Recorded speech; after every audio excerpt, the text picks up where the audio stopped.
cause flash flooding across portions of isolated amounts of 5 to 7 inches are possible. Where a portion of south central Texas, including the following: Bandera, Edwards, Kerr, Kinney, Medina, Real, Uvalde, and Val Verde. When, through Friday morning.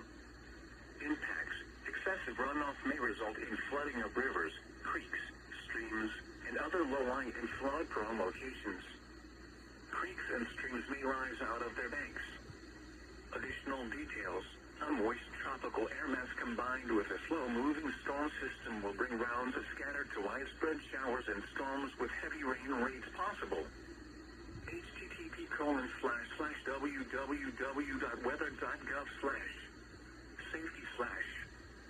You should monitor later forecasts and be alert for possible flood warnings. Those living